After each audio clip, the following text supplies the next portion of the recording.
Hello, everybody. Sorry for that delay there. We were bringing it back to the early days of our first guest, Mr. ZB Steele. He is not on the show tonight, but we wanted to give a little homage to him. So we're 3 minutes late with technical issues. Tonight is a very special episode. It is the last one before my mini hiatus. I think people have seen the contest that's going around. We are welcoming a daughter next week, if not earlier, but fingers crossed it's not for the next hour and a half, because this is going to be a fun one. So before the hiatus, I wanted to get this going and have one last kind of big send-off. So I'm very happy with both of my guests tonight. I have a special guest host who I'm going to bring on in just a second. And the big guest that I have tonight is a good friend of mine who gave me this platform a couple of months ago, maybe 8 months ago, I think, actually, right around the time we found out that Laura was pregnant again, was the first Realm Runner show. So I think it is fully appropriate to end it with him tonight for the mini hiatus, but we'll get to that. The first guest, welcome aboard, Mr. Devin, aka Bromantasy. Hi, Pete. He definitely wasn't the cause of the technical issues. No, not the guy that works in tech every day, not being able to get his stuff together. No, that would be ludicrous, and you're better than that. I know it, you know it. Right. Everyone should just be aware of it. But I'm fully the best. I'm very happy that you wanted to jump on tonight. I think we have some big things cooking in the future, and I am stoked about all of that. So this is a good, not a practice run, but it's nice to have you on here. Well, I appreciate it, even though you're the award-winning host. So I got, a lot to keep up with tonight. That's going to stay up there until I win next year, and then I'll just put a 2X after it. But I'm sure that everyone with watching right now and knowing where I won the award is definitely not picking up on the vibes from your sweatshirt. That the award is totally different. It had nothing to do with him. To be fair, I have the receipts to say I did not mess with it at all. That's true. That's true. We're good people. We don't like to tinker with voting publicly. No, only cameras that don't work ever when I need them to. Exactly. But we are welcoming like I said, big time guest tonight. I'm very happy to have him back. He was on the first time with Alex to promote their anthology, which also was amazing. But we are getting to him tonight. His new book, Death Show Colossus, coming out in May, I believe. But the Kickstarter is popping off next week, so I wanted to get him in there before the hiatus. Welcome aboard, Bill Adams. Hi. Hi, Bill. That was good. I enjoyed that gloating about me there in the background. I don't talk about myself much, so having you talk about me is kind of enjoyable. I could have kept that going if you want to go backstage. No, go backstage. Just shove them back. No, it's awesome, man. I was looking at it today because I was looking at the YouTube. So again, I said it on Twitter earlier, but we hit 250 subscribers on the YouTube channel today, and in no way, shape, or form is that not mostly down to this man Pete up here. So no, I was looking at it, and your first one, the Realm Runners one, was in May of last year. So it's been a while. It's been a run. Yeah. Crazy. Listen, I can't believe that you're taking time off and not even a year into this. That's ridiculous. Right. It's a baby. They don't do anything for like the first couple of weeks. Or if you're watching, I just swear to God, I don't think that. For the record, I have two and totally understand. It's honestly less time. Yeah. So this should really be my crowd of people that understand where a second baby comes in, and it's like, what? Let's put a pin in this. Yeah. I blame Bill because I'm going to put Bill in charge of like how time off works here, and I'm just going to say that my work allowed me to take 2 weeks, and then I was home anyway because I'm remote, and then I took the rest of my time when my wife went back to work. So it was glorious, and I think Pete should be allowed to do that. I'll bring it up at the board meeting. We'll have a meeting. We're going to have a meeting. This is the meeting now. No. He's out of line, but he's right. Yeah, there's a lot of co-hosts in here. Baby girl Barnable. I don't know if I've shared the name, so I'm not going to. But I just wanted to throw that out there. I don't know if I have. Although she'll be here, like I said, as long as it's not before 10:30, we should be good. Or however long we run. This is a fucking rager we got going on right now. I mean, you could just technically like swap to your phone and take it to the hospital and really, just show your commitment to the people. That's true. Maybe toss in like some B-reel going into the emergency room. Just the shot from Knocked Up. Yeah, exactly. Get some rest, Laura. Get some rest. Yeah, we were just upstairs cleaning everything. We're good. We're ready to go. So, she's been amazing throughout it, as usual. So we're very excited. But it's gonna be fun. It's gonna be fun. It's gonna be fun. Blink twice for help. How old is your first? Just turned 2.5. So yeah. So you're literally we're 1-to-1 with how that went for the most part. Yeah. Good luck. I keep hearing the good lucks. Me and Bill said saying good luck right before you joined too, and I don't like the look in either of your eyes. That's just a look of you thought you didn't sleep before. Yeah, it's just another level. You're gonna be using a lot of these, Pete. Yeah, I got my Celsius on deck, but we're gonna have to pivot. I'm gonna sip my clear liquid. It's water. It's actually water. Definitely not for now. For now. Yeah. Depends on how far this goes. It might turn into Rum Runners. It's fine though. I know. I think we were talking. I think Rum Runners is going to be the late night summer version where we get off at like midnight. We'll see. Subscribe to our Patreon for $20 a month, and you can join Rum Runners. We just have to make a Patreon. But okay, Dave, you're going to be storing up that sleep because you're not going to be having it either. Yeah, exactly. Dave's bragging. He's just as screwed. He has no more hair to pull out, so it's. That's why I'm keeping a little fuzz. So when things get rough, I could still yank a little bit. But I want you to know I haven't lost the hair.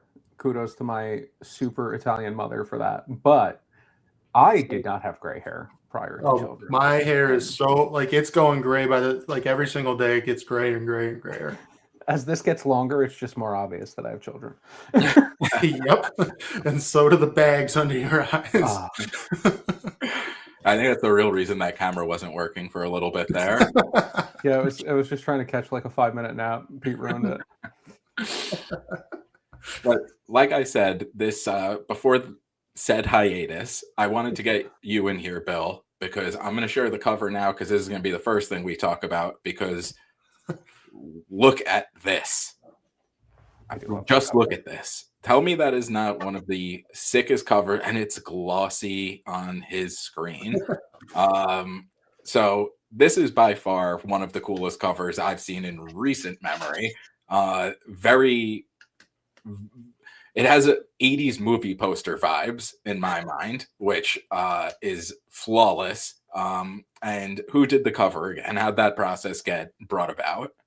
So I have been working on my adult series stuff, Felix Ortiz, who, in my opinion, is the absolute GOAT of book covers. His stuff is just amazing. And so he did my God's Blood Tragedy and Lady Drakeslayer covers, and I thought both of them, he knocked them out of the park. And Lady Drakeslayer, I think, is the better of the two. And I was like, I don't know how he's going to top Lady Drakeslayer. And when the way, if you don't know how indie books work, with getting the good cover artists, their schedules lock up well in advance. So when I had talked to Felix about God's Blood Tragedy, I was ready to release the book in spring of 2023. I was thinking I was a newbie. I had no idea what the hell was going on in the indie community. I'm like, I'm just going to find this awesome artist and get the cover done in 2 months. No, he's like, no, I'm not going to be able to do it until this time next year. I'm like, oh, okay. And then I thought about it for a while. I was like, do I do it? Do I not? You know, but then I thought about it. I was like, I spent 17 years writing this damn book. So like want the best cover I could possibly have. So I went with him. And then I was like, okay, well, I'm doing a series. So if this is going to take this long to get a cover from him, I need to put the books on schedule, right? So I'm like, I need to get on your schedule. So I got Lady Drakeslayer on, you know, for a couple months down the road with him.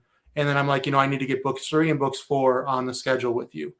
And it was not going to be book 3 was going to be about last summer. So like summer 25. And after I released Lady Drakeslayer, I knew I needed a break from that series because it's a chunky series. It's, you know, each book is like 160,000 words plus, you know, 600 plus pages. I needed something different.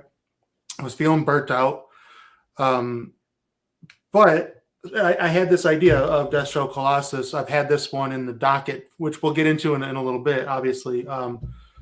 For many, many years. So I'm like, I want to write this fun book. Like this book, I was always going to be a fun one. But I knew that I wanted a cover still with Felix. So I'm like, you know what? I'm on his schedule. I might as well just have him do this cover for Colossus, and then I can add another one in a couple of years because I'm not going to be done with the series. So I told him it was because I had, like I said, I had those covers lined up, and I gave him the prompts and everything. I'm like, dude, we're doing a different cover. It's still, I still want to use you, but I want to use this. You know, I'm like, I told it I want a movie poster because this book is a game show. Like it's about a deadly game show. And I'm like, I want it to look like a movie poster. And I told him, or he's like, well, what's your inspiration? I was like, well, it's The Running Man meets Shadow the Colossus. And he's like, okay, I know what that is. And I go, there's like just some images. I don't know if you guys played Shadow the Colossus, you know, but there's just images that are out there from the game where it's, you know, the main character is, you know, in perspective in the front of the page. And then in the back, you just see the ginormous Colossus just wandering. I'm like, that scale is what I want. And then because it's a game show, I was like, you know, in the book, there's these things called drone hawks, which are camera, you know, people inside these cameras. So I was like, you need to have these flying down, and there's your cameras and all that stuff for the game show. And I didn't know if he was going to be able to pull it off. I mean, I knew he would because he's the GOAT, but I'm like, I'm giving him all this like weird stuff. And I'm like, how are you going to pull this off? And then he showed me the concept art, and I'm just like, hell yes. Like, let me see if I can find the concept art here. This is the perk about having the StreamYard in my that's a good point. Hands. Yeah, everyone's getting a peek behind the curtain to see the real wizard as Bill goes in and make edits on his own. Right. So that was the first concept that he gave me, and I'm just like, yeah. Yeah, exactly. Like, you nailed it. So yeah, I was just completely surprised and blown away. And, you know, I'm going to call him out. I don't know if he made the show or not, but Dewey Conway, who does my other cover art, but he's also done all the typography of this. I only got the front cover from Felix. So the spine and the back, Dewey took Felix's work and was able to like paint his own to match it up, which goes to show how great Dewey's artwork is. That's crazy. Yeah, that is really I didn't know cool. that. And Dewey's art rules. If anyone hasn't, I'm assuming you probably have subscribed if you're following the stream right now. But if you're not, Dewey does amazing artwork, and he also does really cool reels and videos that he posts on here where it's middle grade stuff and does full on costumes, gets very deep into it. He is fantastic at multifaceted, you know. So I won't be able to show it because it's only on my phone, but so, you know, as we'll talk about the Kickstarter, Dewey's doing end pages for me. He painted, let's see if I can pull it up on my phone. He did a version of the Colossus, and it is really bloody cool. And the Kickstarter starts the Monday. 9th, February 9th. Yeah, it's also dope. If it's that dope on a phone, just imagine how sick this is gonna look when it gets in the book. delivered. Yeah. Right. Yeah. Kickstarter starts Monday, which is shocking to me. I woke up this morning, I'm like, shit, that thing starts next week. Because I've been like, to get into the history of the Kickstarter, that was not my original plan. I never planned to do a Kickstarter, but then good old ZB Steel kind of bullied me into it. Because I showed the cover, and everyone was like in the WWP chat was like, dude, that's awesome. You're gonna sell books just by that cover alone. And I had already planned, because I really wanted to make this book look good, and I have it in my other books. I have artwork in the books anyway.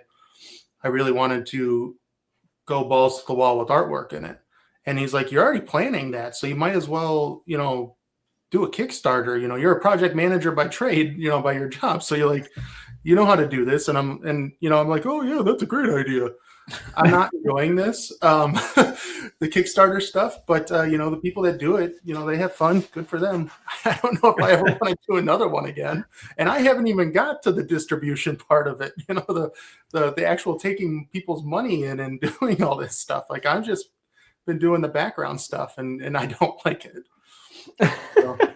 Do you have other Kickstarters that you've supported in the past? I actually haven't. Devin, are you a Kickstarter guy as well? I spend probably way too much money on Kickstarter, but no, I've never run my own. Yeah, I've never gotten anything to this point. Within the last year, I was never. I'm not. I obviously have a whole Florida ball, bookshelf here. So many books, but I'm not like the special edition type collector. Like, I'm not gonna spend all those extra money at Devin's like. I have some. I have a couple, but I don't like when Jay Kristoff's my favorite trad author. I have a number of Jay Kristoff books up at the top you can't see, and then in different hardbacks and stuff. But I don't really actively go out and buy a ton of them. But now that it seems like Kickstarters with indies, I'm starting to get more interested in those. Mm-hmm. Because like the ones that I want to support that are, I really like those books. I'm like, okay, I'll pick up your special edition if you do it. Mm-hmm. So that's, I'm hoping not to spend too much money this year on special editions, but who knows? I have no comment about that as I look in my background and see my 3 Jay Kristoff books, 2 that I had to buy secondhand for way more money than they originally cost. I think the only special thing that I have is the Kristoff cover from the Empire of the Dawn tour, where it was like the one of him killing a horse. And like, yes, we had to order that one. Then it got shipped from Australia like 2 months after the tour was done. I just got my ordered it. I'd still wish I could have got that. That cover is awesome, and like it was just the joke of it, the whole thing, because the horse actually survives. Spoiler part.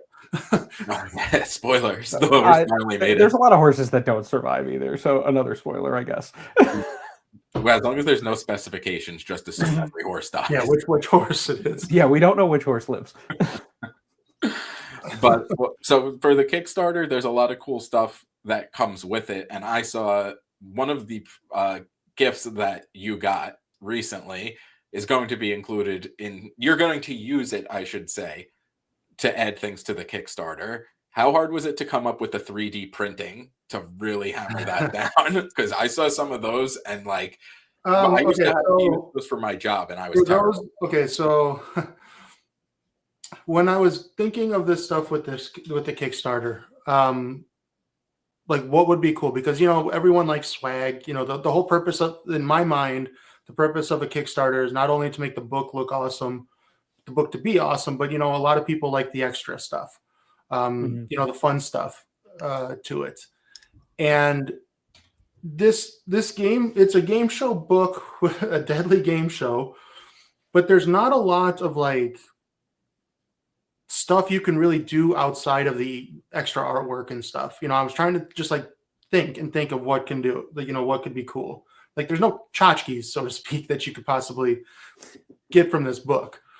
And I was just looking around and I can't even remember. I think it was just, I saw somebody on, Twitter post something but minifigs, minifigurines. I'm not into Warhammer. I'm not into D&D, like playing and stuff. Like, I've never done that before. So I decided, hey, let's make a minifigurine, right? That's a great idea. This is also part of the reason why I'm not enjoying the Kickstarter. But I was looking, and it's like they're expensive to get. Like, if you wanted to go through Etsy or go through like Fiverr or even through Hero Forge and stuff, which is like you can design through Hero Forge and print them. They're costly. And I'm thinking, okay, let's do a limited number, and I can make this the highest tier as part of the highest tier. And then my wife was like, well, what do you want for your birthday? Because my birthday's in December. And I'm like, well, I don't really need anything. But she heard me talking about the Kickstarter and doing these figurines. She's like, well, do you want a 3D printer? I was like, yes. Do I know how to do it? No, but I want a 3D printer. So yeah, she got me a 3D printer, and it was so you can design, like I said, through Hero Forge, which I did.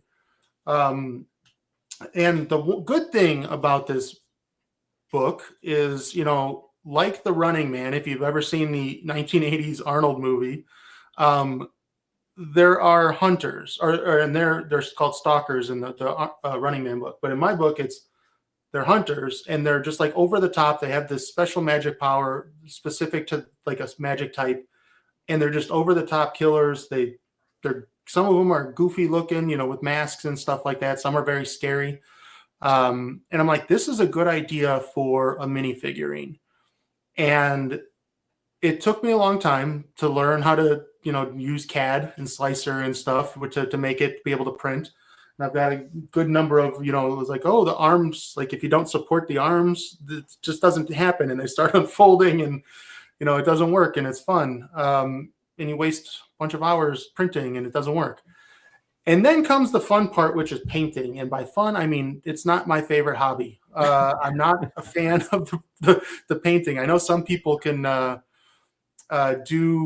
they sit and they'll just paint these Warhammer figures, and it's soothing for them. And me, no, I hated every minute of it. And I don't ever want to do it again. But I think it turned out pretty cool.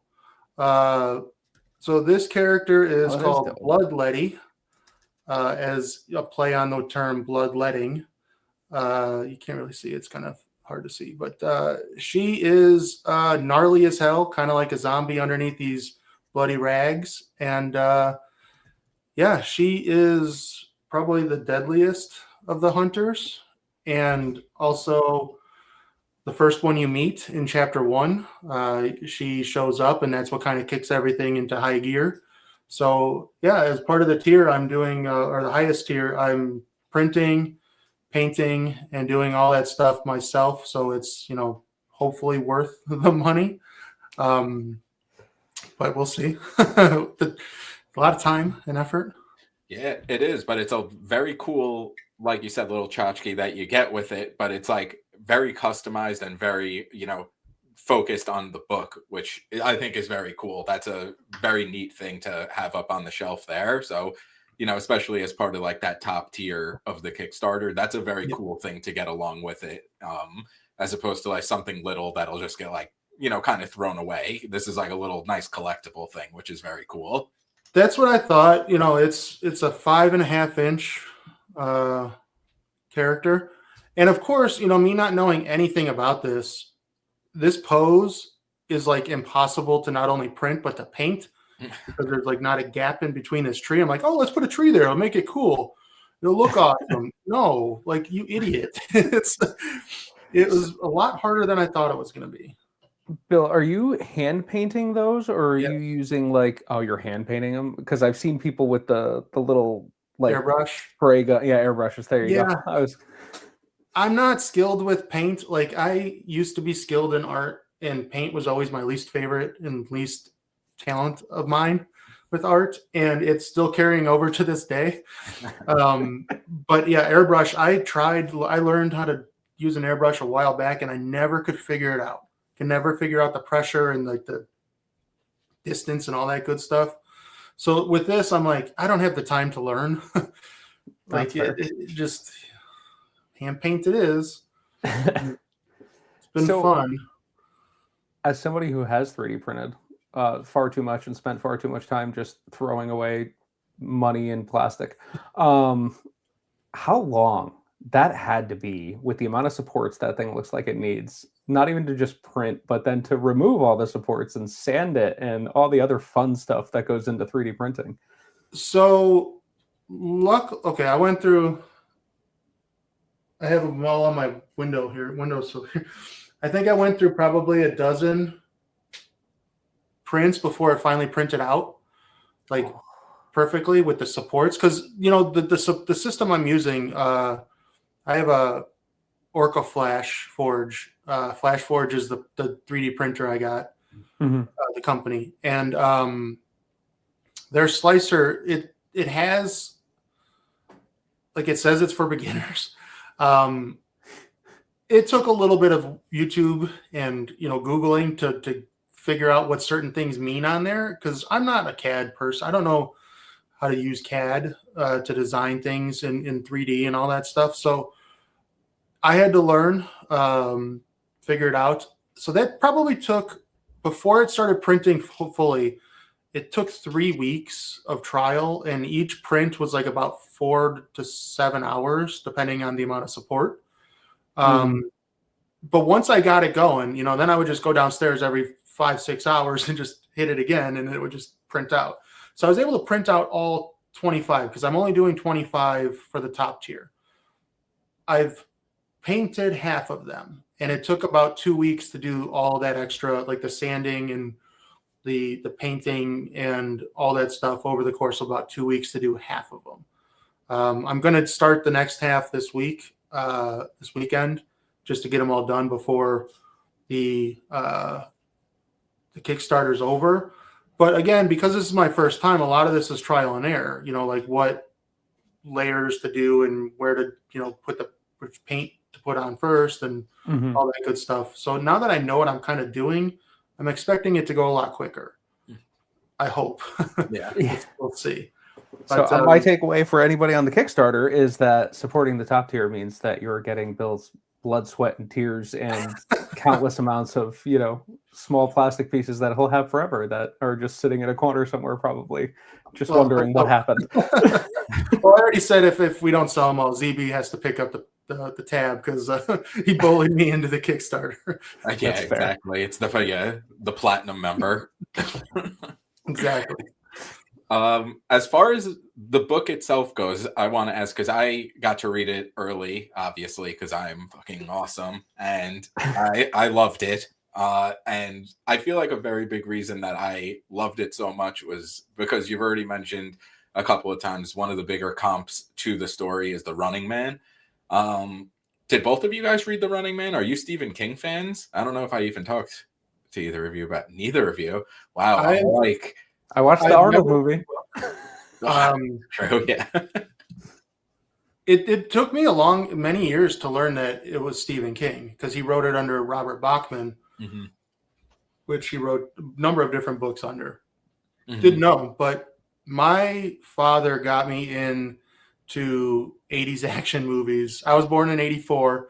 I was watching 80s action movies by the end of the 80s. Like, I was really young watching, all the Arnold movies, all the Stallones, all those good movies. So yeah, The Running Man was always one of my go-tos as a kid.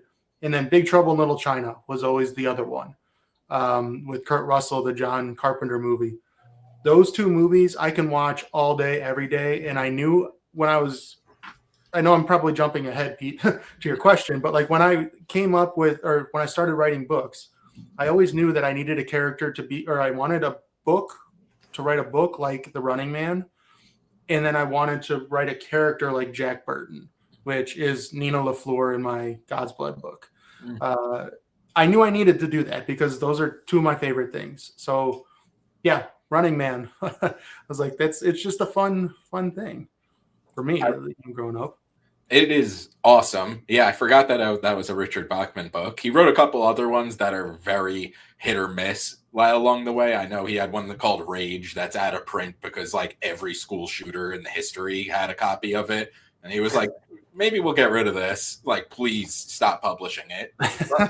Probably a good move. But yeah, the Running Man book-wise was great. My sister-in-law and I just started rereading it again. So when I pitched your book to her, I was like, picture this, but with Ripley as the main character. And she was like, fuck yeah. And it's like, that is a very, very cool, tried and true kind of combo there. But how did you go about having both of those as kind of big influences and also putting a unique spin on it? Because this feels very, it acknowledges those as inspirations, but also I was reading every page. And I think I messaged you 1 or 2 times actually, where I was like, Jesus Christ, like things were happening where it kind of like just threw me for a loop. So, yeah, I alluded to it after I wrote Lady Drakeslayer. That book was 700 some odd pages. It's like close to 200,000 words. I knew I needed a break from the series. I had burnout from writing those really long books, and I knew I needed to pivot. For those of you who don't know, I created my own Sanderson Cosmere-esque universe in writing of Lady Drakeslayer. A little bit of history. In that 17 years through God's Blood, I started writing multiple different series. I actually wrote different books, and then I started combining stuff. Death Show Colossus was something that came about in around 2017. I had the idea for the game show, and wanting to have the show be around climbing this giant colossus. And one character is so one character is climbing, and then the other character is in what's called a drone hawk. You can't really see it. They transfer their conscious into this camera. It's like just a glorified camera, but it's the person's in there. Like they can control it, through the magic system. And so I wanted this dual plot where you have one person climbing and going through this, and then there's like this other B plot that happens with this character. So I always knew I wanted that. But I had written this story, it was more YA ish at the time. But I had written that with the idea of Death Show Colossus, that the tournament was going to be book 2 of that. So when I decided to put that stuff into God's Blood, I had already kind of created that magic system that was in Death Show Colossus, where you drink this tonic and it kind of gives you superhero power. And it was kind of like, as I was writing all these different stories, I realized that I have very similar magic system. Like the basis is kind of very similar. And, basically Final Fantasy stuff, with elementals and stuff like that. And I'm like, why am I trying to make these different? Why should I not just like put them all and create my own Sanderson fanfic, which I always find is a fun comparison, Sanderson fanfic. But so when I was doing all that, I have that system, and when I was writing Lady Drakeslayer, I actually did create the shared universe just kind of while I was pantsing my way through this one giant reveal chapter of the gods and stuff. And then it just hit me, and I'm like, okay, well, now we're doing this. There's a shared universe. And then when I was done with Drakeslayer, I was like, I need to branch off into something smaller. I need it to be smaller scale. I need it to be a smaller cast, POV wise. I need it to be punchy. Like I wanted something to just be action-packed, balls to the wall from almost start to finish. I wanted it to be focused on these on the two POVs, and then just have fun with it. Like I wanted it to be fun because Lady Drakeslayer, that world's kind of dark. It's very dark at times. This book is Death Show Colossus. I don't shy away from the death. I mean, it's in the title. Like 90% of the characters aren't going to make it. And they just bite the dust left and right. But I wanted it to be very fast paced, but you also have to have some kind of depth emotionally in there in a book for people to enjoy it. Like you can't just have a balls to the wall action movie in a book and expect people to want to read it maybe more than once, or sit down and not just like this is boring after a while. So that's when I really dove into the two main characters. The female character, I wanted to be like Ripley, or like, Katniss Everdeen, or whatever you want to call them. The Sarah Connor, as you called it in your review. It has to be a female badass. Like, I grew up in Final Fantasy. My favorite characters were always the female badasses. Tifa Lockhart, I loved Renoa from Final Fantasy VIII. I obviously in 9, Garnet was always a lot of fun for me, even though she starts off as kind of like a weaker character. She got stronger throughout the game. So I've always played the female character. So I love writing that. And then I wanted this not weaker, but like this more naive little boy. He's a teenager, younger, doesn't know things. And I wanted to write something like that to be the counter to that. And I wanted to make their relationship, they're not brother and sister, but they are by what I call survival siblings. They're in this dystopian world, and both their parents were killed on the game show in years past. So they're together as a ecosystem for them to survive. And I wanted to show that's where family can be the heart of this book. Like found family, blood. It's not blood. It's about who you pick to be your family. And I wanted to focus on that. And that's really when this book started taking off for me, because I enjoy writing action scenes. They're easy, but they're not the best part of books for me. I like all the rest of the stuff that goes into books, obviously, and in other stories and whatnot that you read, and all the love and emotional growth, the depth, all that good stuff I enjoy. So I needed to have both. But I also want, like I said, I also wanted it to be short, fast, punchy, and, deadly to boil it down, I guess you would say. Yeah. And I am struggling to think of another book actually that does it like this, because it felt like an action movie along the way. Do either of you guys have kind of like not even a recommendation, but what off the top of your head is kind of something similar to this? This felt very unique to me. I don't know why. It was just something I'm not reading all the time, where it's like, how long is it? Like 350, 400 pages? It's not 330 pages. 330. And it's like a nonstop action ride, but it doesn't, like you said, when you're writing it, I'm sure that's a little bit of a challenge to not have the stakes be so high the entire time, where you're just like, okay, so like no one's safe, and like I got it. But I can't think of anything. I enjoyed that way of storytelling so much, and I don't know any other ones like that off the top of my head. So having not read it yet, but based on what both of you has said, and Bill, especially about like the emotional beats that you like wanted to make sure you weaved in there, because action's great and it's fun to read, but like you said, if you're not connected with the characters as you're reading through it, then you don't care that you could kill the whole cast, you could burn the book at the end, it wouldn't matter. I think the biggest one that surprised me was Dungeon Crawler Carl. Like, that is a book where you run into all of these things. It's fast paced. It's got, all the metrics, because it's a lit RPG. It's the concept on its head when you explain it to people is insane, because you're like, oh, this guy, the end of the world, and he's in his underwear with his cat that talks. And people are like, yeah, okay, dude.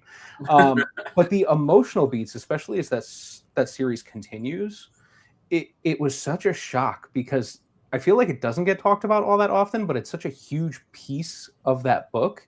And it sounds like you went for a very similar style in the way you told it, where you're never bored. And it's the same thing, Dungeon Crawler Carl. You're never bored reading that book. It's always something is happening. But it's those brief moments of introspective, conversation and internal dialogue with Carl. And then that found family that comes with all of that, being thrust into a world where you're just basically going to die.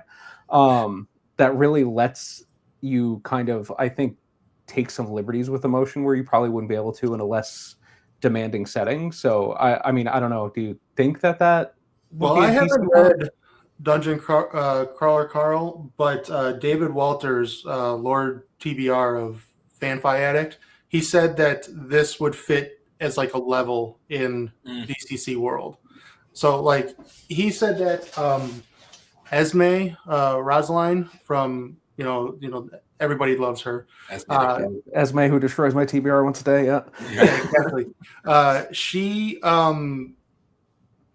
has a review coming out on Grimdark magazine. She shared it with me. I surprised her completely with this book because she wasn't expecting, or she was expecting like just all that action and to not really care as much. But the fact that I was able to pull her in with the characters and stuff, she really loved that. But she mentions Gideon the Ninth. I read it, but it wasn't the best for me. But I didn't like the writing style personally. I didn't like how the book was written, but that's just me. But yeah, I don't know. I really, the funny thing is I really am not the biggest fan of trial books or, those types of books, like that's just not my particular brand of vodka.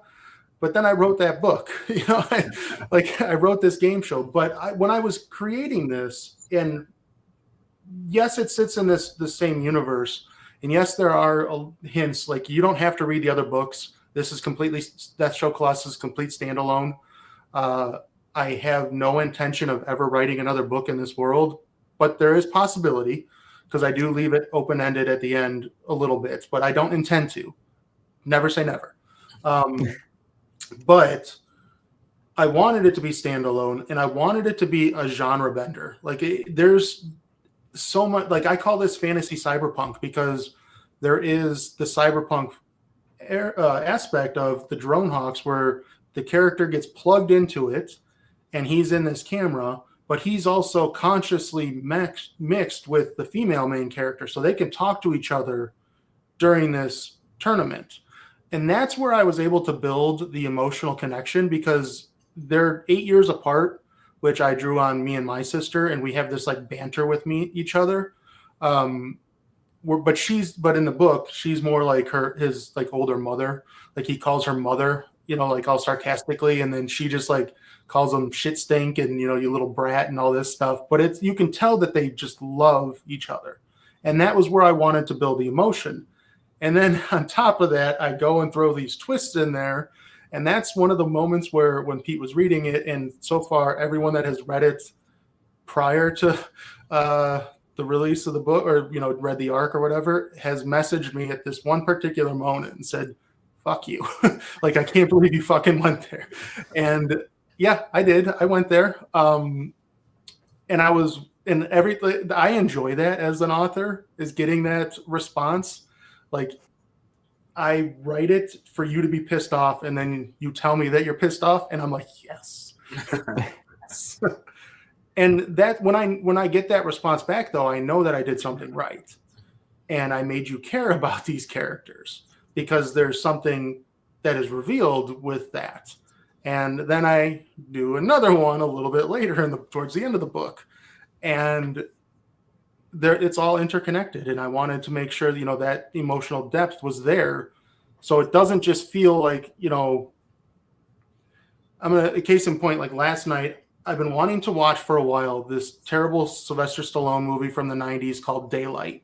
Oh my god! It's like the stuck underground version of Cliffhanger, right? Without the terrorists.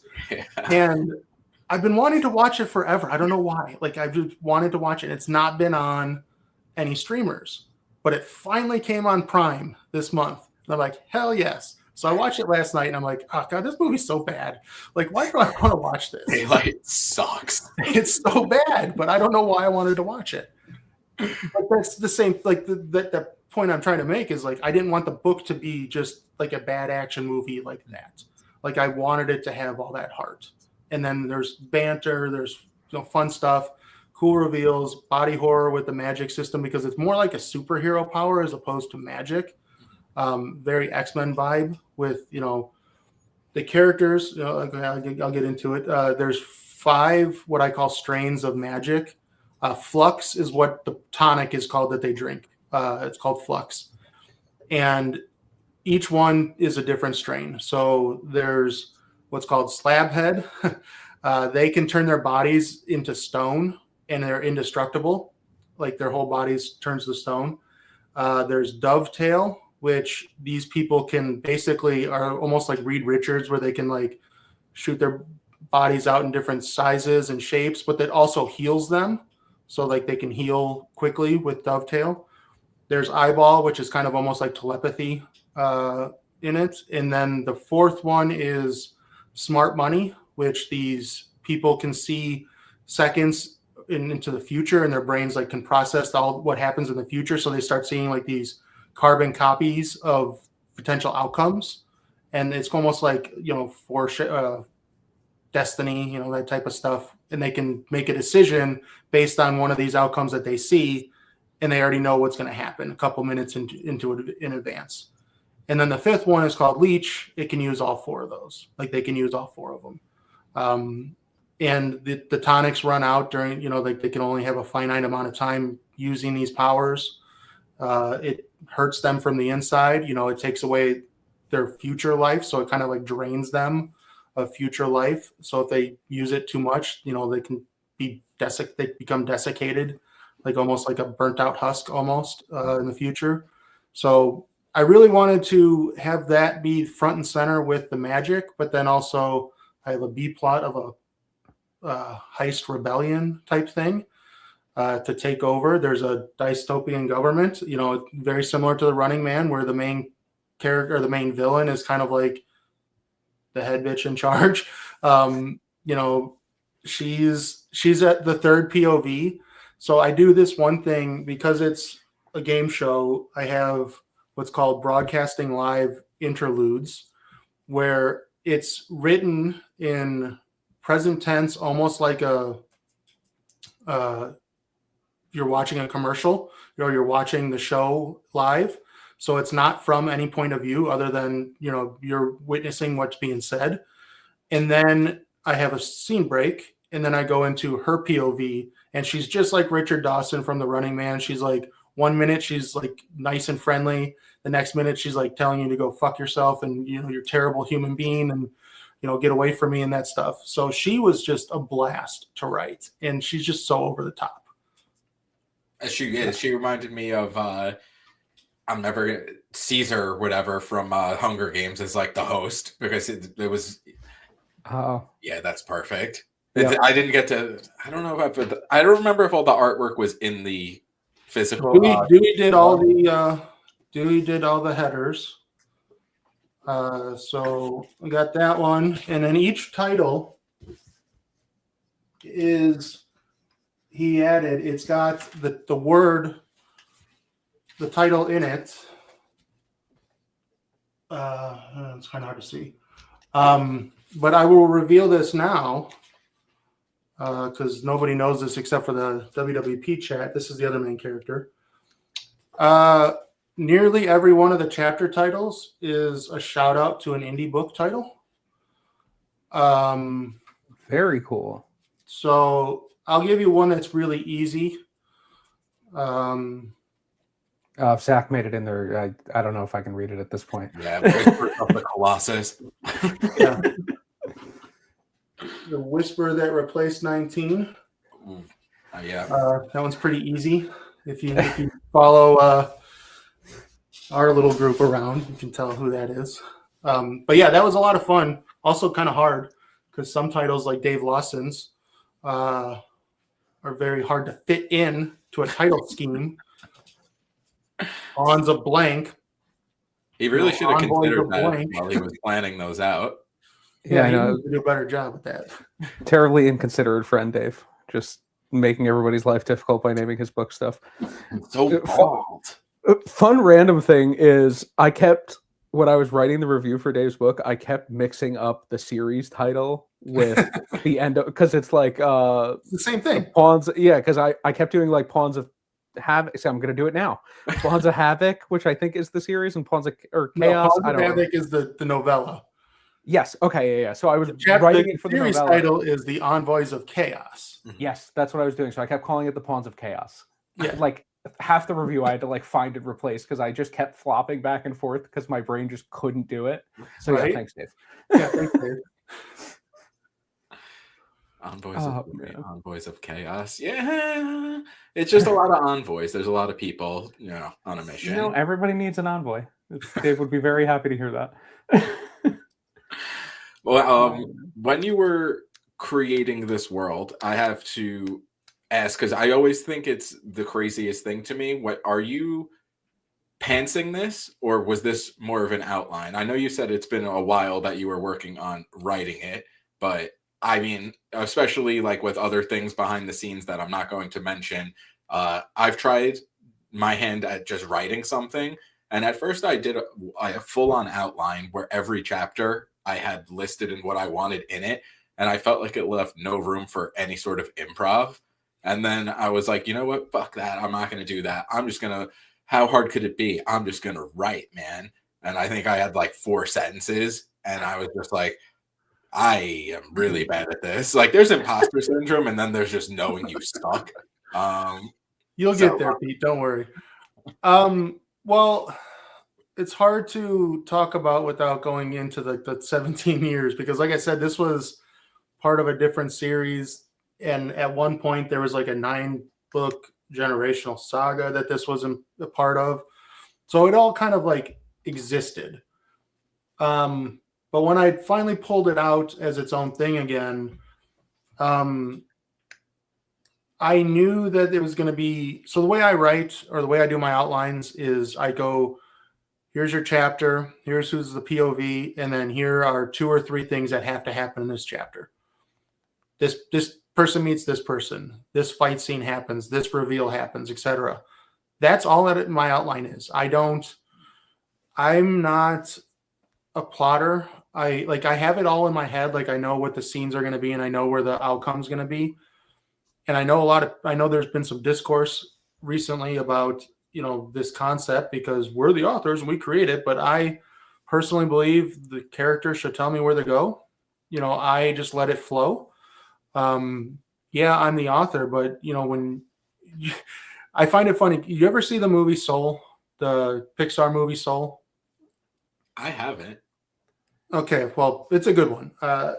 So there's this part in the scene, or one of the scenes, so spoiler alert, the main character dies, and his soul goes up, or is about to go back, and he's trying to get this one soul to go to Earth. And she's on this different plane of existence, and he's like trying to teach her all this stuff. She takes him to this like giant desert, right? And this is where what people are called getting in the zone. So like, either if you're enjoying yourself or you're just lost because you don't like your job or whatever, you're in the zone, like, how you just zone out type thing. And there's this one character who's this like groovy guy, and he's just like the sailing this giant ship in there, and it's part of the plot. But his thing in the zone is he's like one of those those like giant sign spinners on the side of the streets, and he just gets lost in the zone, spinning all the sign around everywhere. And I always think of that when it comes to writing, because when you're in the writing zone, you're just not really paying attention to what's going on. And it's just kind of flowing. The scenes are flowing out, the characters are flowing, the dialogue, all that's flowing, at least for me. When I find that I plot too much, I can't ever get into the zone. Like, I can't, I know some people, their outlines can be pages on pages long, and they'll have dialogue that they actually write out and put in their outline. I can't do that. It just doesn't feel natural to me. However, I will say, because I did that naming structure of the chapter titles, I was kind of forced to stay a little bit more in the same POV than I normally would, because like, if I say I write, okay, these are the 2 things that are going to happen in this scene, but as I'm in the flow, the scene starts getting longer and longer, some more stuff happens, but like, I'll just chop it off and make it another chapter. Couldn't really do that as much with that structure that I was trying to work with. But I also didn't have to worry about it, because I knew that this plot was so fast. Like, I wanted it, again, to feel like an action movie. In an action movie, it takes place over the course of maybe a day or 2. Like it's not, a couple hours. Like the Running Man show, like the movie itself, is like, it takes place over a couple of hours. That's what I was going for with this. It takes place over 2 nights. This book, really, once it gets going. And so my plot was always going to be quick, my plotting was going to be basic, and because it's very action heavy, I knew that there's just going to be action in every chapter basically for most of these chapters, and I just knew that I had to get these reveals in somehow, and I also needed to get in character deaths. So it's like it was just working that way for me. It's different than how I write my other stuff though too, because this is such a shorter book, less POVs. I didn't have to dig deep so much, because when you write multiple POVs, like many POVs, and if they interact or if they don't interact, you have to be conscious of the pacing. You don't want, like, if you're going to switch between POVs, you don't want like a high tension moment, something very tense, to just die by going to a different POV if they're not in the same type of rising tension. The best example I can give of that, did you guys watch Stranger Things? Yes, Not the most everything recent but the new season. Not season 2. Did you see season 2? Yes. Okay, you know that episode where 11 goes on her joyride to a different city and meets some of the other X-Men baby? Mm-hmm. That was that whole episode is the reason why I dislike season 2, is because the previous episode, Sean Astin's character and all of them are in the lab and they're being attacked by the demi-dogs or whatever, the Gorgon dogs or whatever they're called. It's a high tension scene, episode.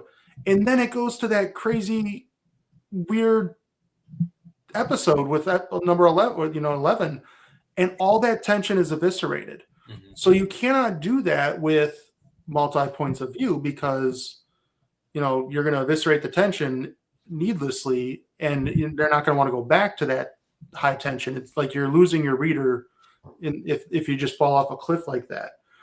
But with this book, I didn't have that, because quicker pace, smaller amount of time, the characters are right on top of each other for the most part. They're all doing the same. They're going to the same purpose, not going, branching off. So long story short, my plotting or my outline was a lot different process than I normally have it. So based on what you just said, I have a quick question. Have you read Strength of the Few yet? No. No? Okay. All right. You're going to hate that book. I'm just going to say it now. Based on what you just said, you're going to hate that book. I do have an actual question, though, directly related. I'm curious, when somebody finishes your book, what do you hope is something that they take away with them from it? Well, in this one, specifically, I want them to take away that they had fun. Like this book, I had so much fun writing it. Like I said, it's not deep.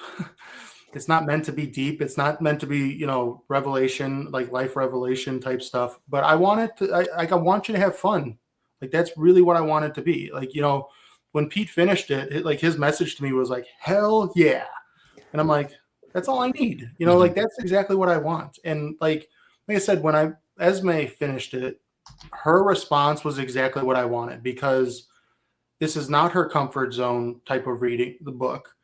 But she said she had a lot of fun with it. And I'm like, that's exactly what I wanted. Like, I just want you to have fun. Like it's like not deep. It's dark and bloody, but it's not like end of the world type stuff. There's not a chosen one trope in here. There's not supposed to be this huge character growth arc, but there is a lot of character growth for one of the main characters. The other one, she's, as Esme describes her, a feral, character, which she doesn't grow as much, but she does. But yeah, that's what I want it to be. I want you to just come away and say, that was fun. Like, what the fuck did I read? That was so much fun. Mm-hmm. And that was definitely the vibe of it. Yeah, I definitely think that's great too. Like, I don't think everything needs to be some profound, like, I walked away and my life has changed. Like, not everybody's writing Steinbeck and East of Eden and, like, I'm going to come away and be a better human being because I read it. I'm just going to be a happier person, at least for a little bit. Mm-hmm. And I keep going back to this, but it's like an 80s action movie. You know exactly what you're going to get with that type of movie. And it's just popcorn. Like I said, after I read Lady Drake Slayer, there's like those books are dark and they're deep and it's really, there's a lot going on in those books, you know, with the characters and arcs and all that stuff. And I'm just like, I needed something which I call popcorn. Like it's just something, and Pete said it perfectly because Pete reads multiple books at a time. He's like, you know, I was reading this book and it was very dark and dense, and I'm like, I could just go read a couple chapters of Colossus and just have fun. Mm-hmm. And I'm like, that is exactly what I wanted out of this book. Yeah, that's exactly what I was going to say.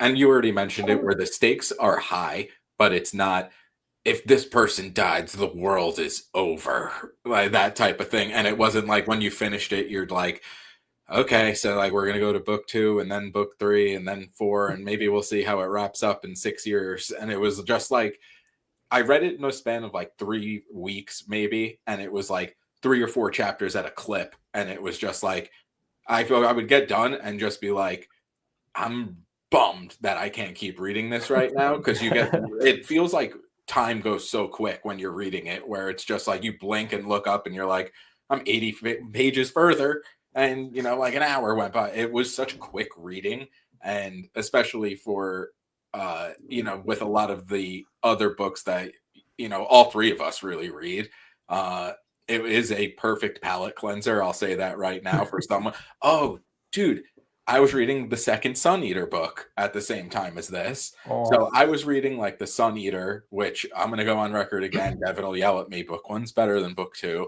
But I was reading that and then would pick this up and be like, oh my God, like this is fast paced. This is enjoyable. Like it was such like a perfect yin yang to a lot of the things out there, you know, that, you know, are amazing. I'm not knocking fucking Sun Eater. But it's also, you know, the stakes are much lower here, and it doesn't feel that way. So I think you did a very good job of like really getting it across that, you know, the world is fucked. There's a couple of different plot lines going on where I don't want to throw spoilers out there, but the stakes are high for these characters, but it isn't that earth-shattering type thing where you're just, oh my God, like the fate of humanity is resting on their.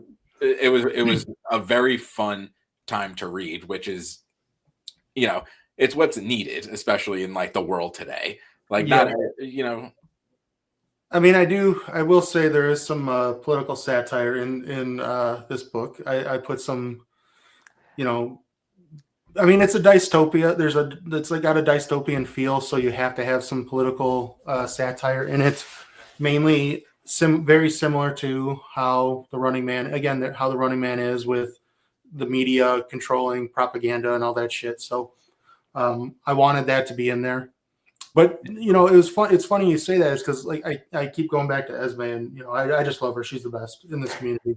But she read it in under a day. And like she started it one night and then she was done by the same time next night. And I'm like, okay, you must have liked it because you've read it in one day. And, you know, Andres, who did my beta, he said if he wasn't doing the beta, like with the, you know, making notes and all this stuff, he would have finished it in 2 days.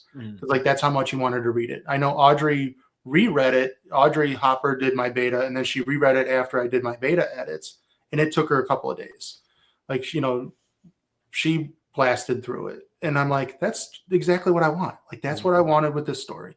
Just go have fun with it. You know, don't, like, if you want to put it down, you can come back. It shouldn't be like that hard to remember what's going on. Yeah, you might have to remember these magic powers, but I put a glossary in the beginning so you can go back and check it. But it's just one of those things where you can just pick it back up again, and it's just like, okay, yeah, this is what's happening. Audrey just popped in the chat because it's something I wanted to ask too. Why do you say dystopian like that? Have I been saying it wrong my entire life? Is it an accent thing? Is it just you being from Illinois that's really kind of fucking with our Long Island? Dystopian. Dystopian. Devin, how do you say it? Well, I mean, it's an unfair advantage because I'm from the Northeast where we don't have accents. We just speak correctly, and it's dystopian. But, you know, it's fine. I understand that, you know, I don't even, is Illinois considered like the upper Midwest? I don't even know how this works. Illinois and Indiana is Midwest. Okay. Yeah. Not my strong point. But yeah, I mean, honestly, I don't know. I say shit like that all the time. I say drawers, and people are like, "Oh my god, that's not how you say draw." And I'm like, Washington. again, New England. My washing machine. No, that was my grandmother. My grandmother used to talk like that. Drove me crazy. But anyway. I've never heard draw like that. I say draw. I'm from Long Island. I kind of just suck with You my say accent. milk or milk? Milk? You ever heard that one? Milk? No, I've never heard Milk? Milk is. I feel like that's a universal. Now I'm upset. I'm upset that's a word that I've incorrectly. I had a friend that growing up, and he would say milk, and I'm like, no, it's milk. Oh. My 1.5-year-old says it like that. Milk. That's what she runs around and screams in the house because apparently we own cows. But yeah, milk is making me upset. Yeah, no, I was letting the dystopian go. I was like, okay, I could just live with it. I'm not going to say a word. I was like, it's my first time here. Let me somewhat behave.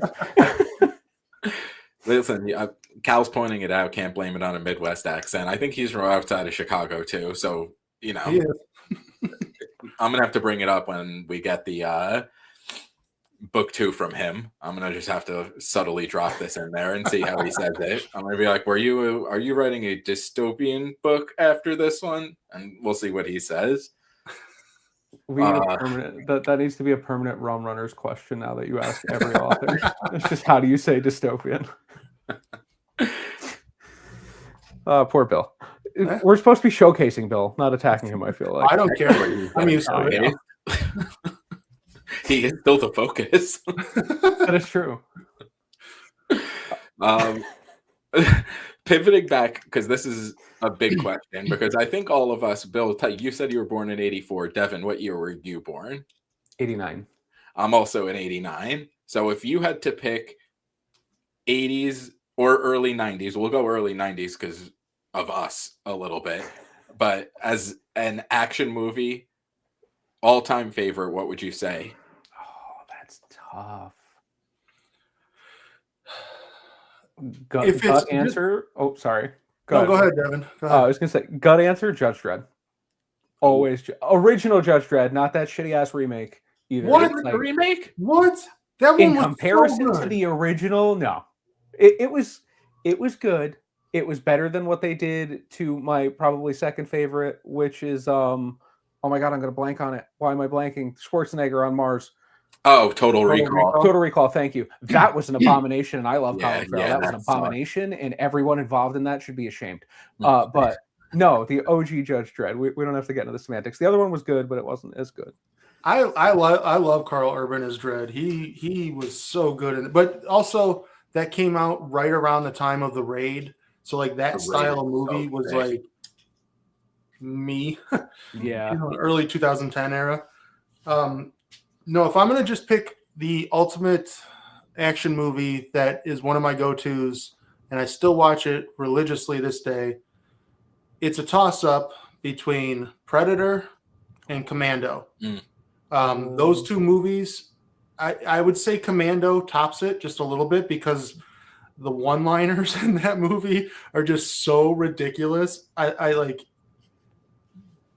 such a good movie. Yeah. Such a good movie. I'm keeping with the Schwarzenegger theme and saying Terminator 2. Oh, Terminator 2. I watched that so many times as a kid, mostly because my mother anytime it was on TV. The other movie she does that was Alien.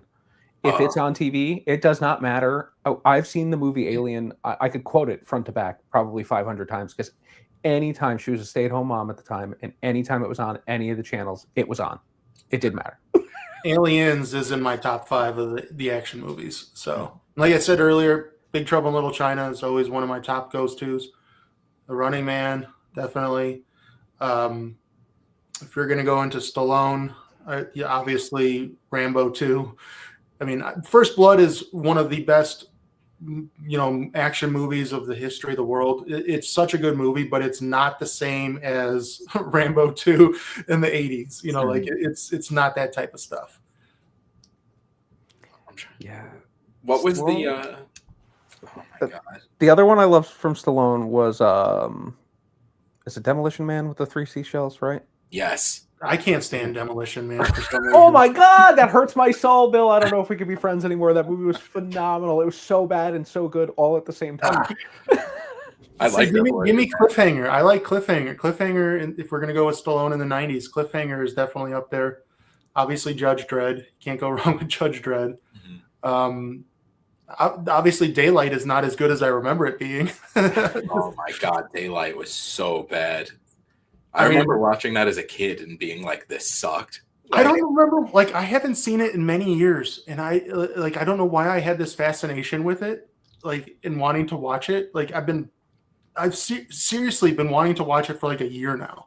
Like, I don't know why. I just wanted to, and then I watched it, and yeah, it was not good. No, there was another. Tremors. Can't go wrong with Tremors. Tremors is good. I was gonna say, do you guys remember Volcano? Yes, that was such a good movie. Came out at the same time, I feel like it's so around the same time as underrated. Dante's Peak. Dante's Peak, yeah. The weaker version of Volcano for sure. Dante's Peak. It was. Yep. Pierce Brosnan should have just stayed Bond and called it a day. Speaking of weaker versions, are you guys Armageddon or Deep Impact? Oh, Armageddon. Oh my God. I'm Armageddon. But the emotional notes in Armageddon, and it's Aerosmith. You cannot. I mean, okay, you guys are a few years younger than me. When that came out, that was that fucking song was every slow dance in middle school and high school I went to, and it's just like, I hate that Aerosmith song. I mean, yeah, it's not great, but also, I mean, Steve Buscemi rides a nuke in space. How much more do you want? He was such a creepy weirdo in that movie. It was so good. He's a creepy weirdo, and I feel like it just comes with the territory for him. But what an amazing actor! I'm in the middle of a Sopranos rewatch right now. He's obnoxiously good, and that's so good. I just rotate. I'm on the Sopranos now. I'm going to finish it and then restart The Wire, and then I'm going to finish that and restart the Sopranos. I'm in HBO. See, I need to just start watching series again because I just rotate through the same group of movies left and right. Like I just finished Die Hard with a Vengeance this week. You know, that's been my go-to this week. Which I will say, okay, as far as those movies go, Die Hard, the first one, is, you know, top tier. But if we're talking about rewatchability, With a Vengeance is better. Yeah, that's the best. I watch that every Christmas. It's 1 in 3, 2 doesn't exist. I don't know what they were doing. We all just pretend it never happened. Oh my! It's just such a weird. Oh, it's bad, but I don't mind it. Like every once in a while, I'll throw it on. But yeah, no, 3. I will watch 3 any day of the week. With a Vengeance is so good. With a Vengeance is the one with Samuel L. Jackson, right? Yes. Yep. Yeah, that one's awesome. So good. Poor Bruce Willis. He's doing okay, I think. He's still around. He's chugging along. I don't know if he's mentally there anymore. Deadwood, such a great show. Oh my God, Deadwood's so good. Black Sails, I never watched. Me neither. So Black Sails, I didn't watch, but I've heard from countless people the first season is kind of like meh, and then it really gets good. Like it's one of those shows that it's just so good after that first season. All right, it's worth watching. I need something new, but I like, especially it's going to kind of it's not going to kind of suck. I'm catching myself now, but I'm saying with a new baby coming, I had to really put a caveat before that sentence. But my spare time is out the window. That's kind of why I'm just like rewatching things I've already watched, because I've heard Deadwood is amazing also. It's so good. Right? I think we've talked about it. Like I've heard it from other people, but I turn it on at like 10:45 at night and I make it like 20 minutes into the same first episode of Deadwood. And I wake up 2 hours later on the couch, like, what the fuck just happened? And every person's like, no, GOAT tier, amazing show. And Deadwood, Ian McShane, his character, oh man, is so cool. Like he is such a good character. And I watched recently, because if you know the history of Deadwood, they did 3 seasons and they didn't know if they were going to go through and, you know, make a 4th season or whatever. And it was on the back burner for many, many years. And they finally made that movie, you know, 4 or 5 years ago. HBO finally did it to kind of close it off. But I just watched a YouTube video with a lot of history that I had no idea. Apparently, like the director is like such a perfectionist, and he was the reason why they never made more of it because he couldn't get the plot that he wanted. And then the money kept on, like the pricing kept on going up and up and up. And HBO was just like, we can't wait any longer. And HBO was like, we're done. But they wanted it. Like they wanted Deadwood to keep going, but he couldn't get his shit together. And it's just sad because that's such a good show. It's so good. Timothy Olyphant was amazing in that show. Like I said, Ian McShane was really good. Powers Booth was in it. I don't know if you guys know who Powers Booth is. He was phenomenal as like Ian McShane's rival. So like their scenes together were just so good. Powers Booth, did you ever see Tombstone? Yes. Yeah. He's Curly Bill. Ah, okay. I know who that is. Okay. Yeah, that's crazy. Yeah, what a stacked cast. Yeah, stacked cast. HBO shows used to be like always stacked. Like now, I don't know. I can't even tell you what's an HBO show outside of Heated Rivalry at this point, in current day. So I don't know who's in anything anymore, but I feel like the shows on those channels used to be stacked with people, either like great actors that were already in a bunch of crazy stuff, or people that would show up in HBO and then they became like blockbuster, like movie stars. Yeah. And they have like their own stable of actors too. Like if you go back and watch like Oz and like who comes out of Oz, and you see like the Mayhem commercial guy who's just hilarious. But like besides things like that, you see like the actor who plays Herc in The Wire is in there for a couple episodes. Kenny Wangler from The Wire is Bodie. Kenny Wangler in Oz is Bodie in The Wire. Like it always just ties back where even Steve Buscemi was in The Sopranos, then Boardwalk. I feel like once they have a good connection with a certain person, they're just like, you're on retainer. Like whatever comes out, you're going to pay you a lot of money. Speaking of HBO and shows, have you guys watched any of the new Night of the Seven Kingdoms yet? Nope. No one, huh? All right. I don't care. That's where I'm at. I honestly don't care if he ever finishes the book. Like I'm at that point. This is why it's sad. Okay, I knew about I read Game of Thrones well before the show came out. Like I was a long time reader with Game of Thrones, and when I heard that HBO was making Game of Thrones back in like 2007, 2008 is when it like kind of was announced. I was like, shit, I'm excited because like we didn't have any fantasy shows back then.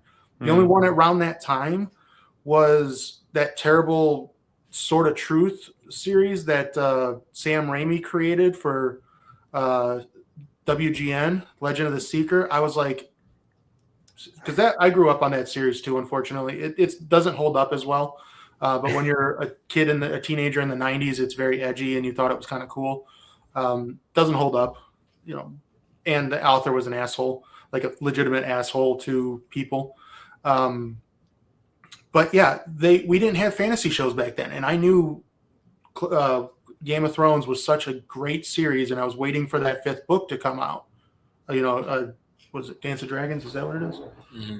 I can't even remember anymore. It's been so long. But like, I was so excited, and then the first 3 seasons of the show, fantastic. Like the writing is so good because it's following the books pretty closely, And then season 4 happens. Like, I don't know if you guys read the books, but getting rid of the character of Lady Stoneheart ended it for being good for me. Like, I just did not want, I didn't care because that changed the arc of Jaime and it changed the arc of Brienne.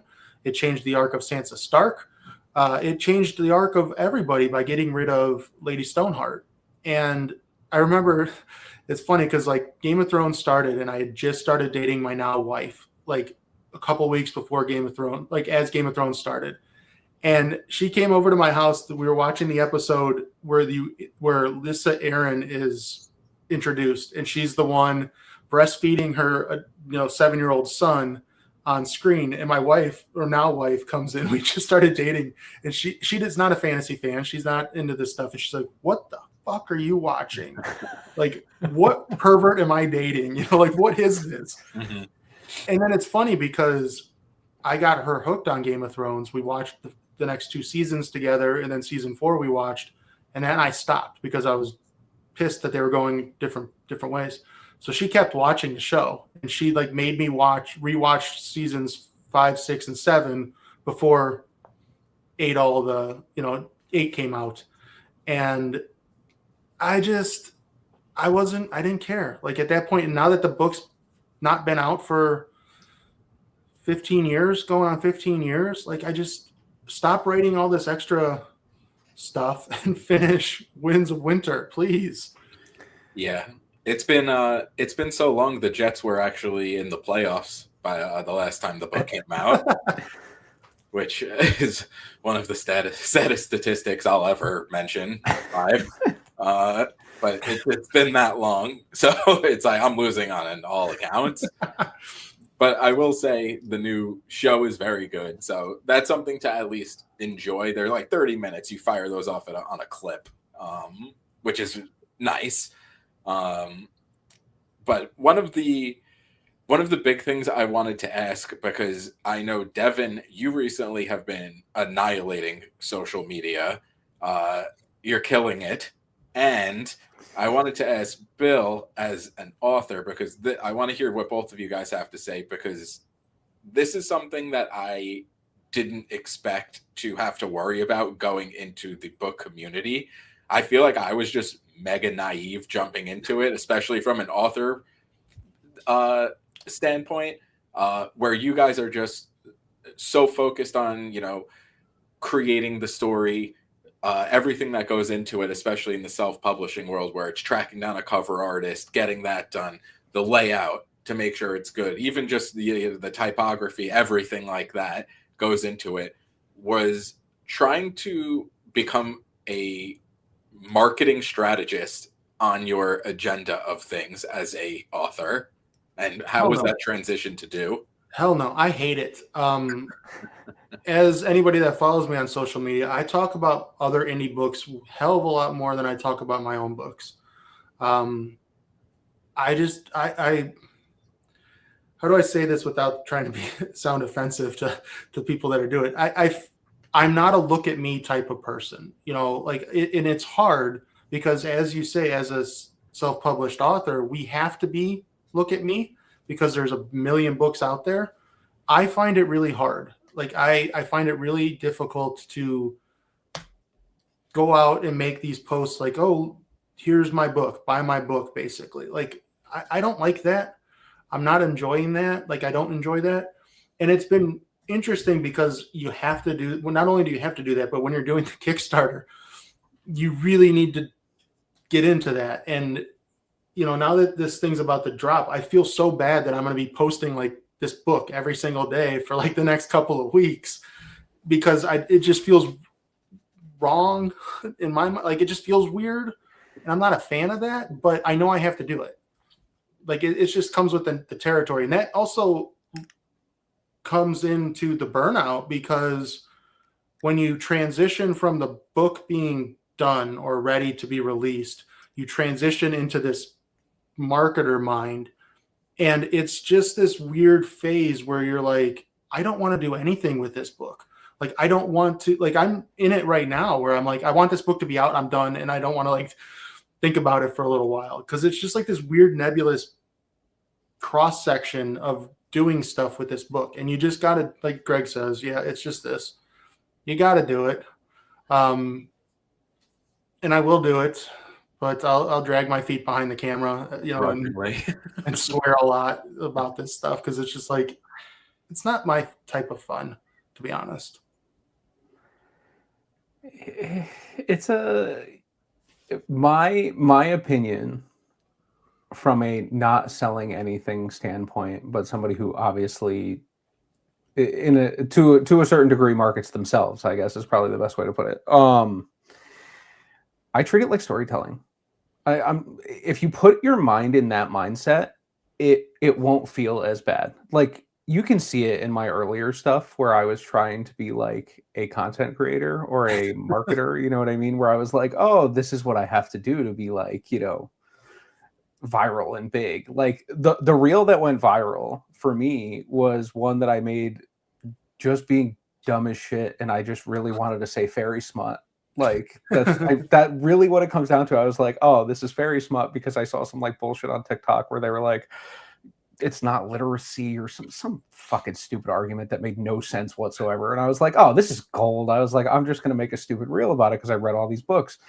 And I mean, I did not expect it to do what it did, for sure. But it taught me, like, I told a funny story. Like, that's really what it was, whether it's funny or beats or whatever. Like, I approach it like that. Like, I love stories. I'm never going to write one. It's way too much fucking work. Kudos to you guys that do it.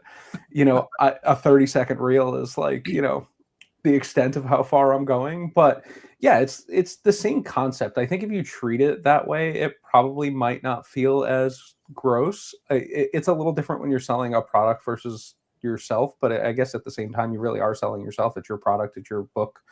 But yeah, I think just getting creative with it, not, you know, like I think Dave Lawson's a good example of like a great way I've seen somebody like market their book and have fun with it.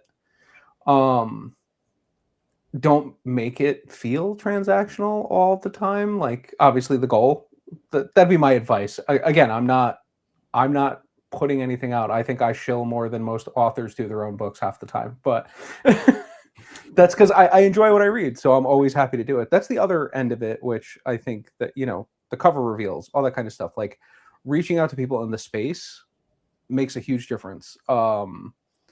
It, like, behind the scenes stuff too, that a lot of people I think don't think about is like the SEO on Google is huge. Like, the first thing people will do is they'll see like somebody talk a book or come across it, and it's the one thing where like ChatGPT hasn't replaced Google, at least in my experience. Where people will Google a book and they'll be like, you know, so and so book or whatever, and I can literally verify it. Like, my Google clicks on cover reveals, as the popularity and the release gets closer, the traffic goes up, and the amount of clicks and the amount of search queries for that book go up. So yeah, that'd be my advice, is like, have fun with it, but also don't box yourself to just social media. It's surprising how much people forget, like, websites. I don't do a whole lot with the website these days. I still post a review here and there and stuff like that, but the traffic is just, it's a constant flowing, and it's, you know, books is that unique space where they're timeless in a sense, because in 5 or 10 years from now, somebody can tell me about your book and I'm going to Google it, and that search result is still going to be there. That cover reveal will still be there, the reviews, so on and so forth. So I think that's an interesting way to look at the marketing. Obviously you want to push the Kickstarter right now, so that's a little bit different. But. Yeah. And it's interesting because you don't realize when you're doing it, you know, when you decide to make the decision to go self-pub, you've spent all that time writing. Like, that's what you're doing. And then you don't realize that how much time you actually have to spend to sell that book or market that book. And obviously we would love to be full. All of us would probably love to have an infinite amount of time to do it. Mm-hmm. But we all have lives. We all have jobs. Some of us have kids. Some of us have families, whatever the case may be, whatever your other life is, you only have so much amount of time. And the other part, the sad part about self-publishing is it's always the question of when's that next book coming out, because you have to stay relevant in that algorithm or in people's minds of like, oh, you know, you don't have to pump out a book every month, but you need to still be constantly putting something out, you know, regularly, so people don't forget about you. So that means you have to write and then you have to market. And that time, there's only so much you can do both. And you have to, you know, the opportunity cost is what you want out of it. If you want money or if you want sales, that means you have to write more and market just as much. You know, so you're putting your other times away. So you're not going to be reading as many books, or you're not going to be playing as many video games or watching shows or whatever, because, you know, if you have a family, that's going to be the most important thing you're going to spend your time on. And so it's just, again, it's all a calculus. And for me specifically, I'd rather write than market. You know, I like to I'll do my posts. You know, I help out. Obviously, with like the cover reveals and doing all that stuff, I help out other indies as much as I possibly can. I love, like, I need to read to be able to keep myself sane. So I need to read books. Like that's my sane. Writing and reading is where I keep sane. So I need to do those things. And again, pumping up the indie community was what I do. But I know, conversely, I need to start doing more marketing. But type thing. So yeah, it's going to be fun. I'm going to grumble this whole next 3 weeks. So yeah, it'll be fun. It'll be worth it. That's how you got to look. I hope so. It'll be worth it. That's way more accurate. Right. Like it's here's the thing about Kickstarter, or at least my experience with Kickstarter, and Greg Terrell JG Terrell is also going to be doing one. We've been bouncing so much ideas back and forth, so it's been kind of helpful having somebody I'm very friendly with going through this at the same time, because it's just a learning curve. But it's, as my first book was almost 2 years ago now. Been self-published 2 years. You just never know. You just never know what's going to hit. You don't know. So it's like you can catch lightning in a bottle, or you could flop. You just never know. And that's why I said why I decided ultimately to do the Kickstarter is I had so much fun writing this book. I had a lot of fun with it. I hope people have a lot of fun with it, but I also want it to be a good-looking book physically. And I hope that people enjoy it. If the Kickstarter flops, so be it. It is what it is. But I at least wanted to put some effort into it and say, hey, I did it. And then, if it does flop, then maybe I change my trajectory and expectations of my writing career. But if it does well, then again, maybe I change how things go the other way. So it's all just the, let's see, wait and see how it goes and hope for the best. Mm-hmm. I just want to point this out here too. Oh, did we click the same thing? Yeah. Yeah, at the same time. Nava with a great comment. Because this is one of the biggest things that I've noticed in here. First off, I had no idea that your first book was only 2 years ago, because that's crazy to me. Yeah, I don't know why. I just expected it was longer than 2 years. It's almost like the same way that when I found out like Pierce Brown wrote his book, and it felt like that's only been out for like 3 years. For you, for some reason, I just expected it was like around COVID when your first book came out. I don't know why. I think it's because like even before I joined the crew, or really even like we became friends, you were all over the place, recommending things, like leaving reviews, doing cover reveals, which goes to Chris's point that the indie community in itself has such a deep well of people who are trying to do good for other people in the same space, where whether it's you recommending a book, Devin, like your carousel's going around, I'm adding shit all the time. It's not even like just the trad stuff where it's like, oh, well, obviously, like this is going to come across my path. It's things that like I've never heard of before, and I didn't know the process involved in any of this. And, seeing the way that like you said, you never know what's going to hit, where one time, like you'll go on Goodreads and see like 6-7 reviews. The next time you go on it and it's like 1,300, and you're like, Jesus Christ, I read that a year and a half ago. And I was one of 5 people on here. Yep. But it's that same way, again, bringing it back to his comment, this community where you can go and, I've only been doing this show for like 8 months or so, but like people are reaching out to me and saying like, is it okay if I join you? Like, do you have time? Can I come on? And I'm like, I'm a no one, but like, it's also at the same time where it's like, I would love to have people out there, like, going forwards, like the whole point of, this stream and, the process is like, you can have someone like Christoph on there who like was the coolest dude ever, but Jay Christoph isn't worrying about me and you getting him fucking 3 views or like, what I mean?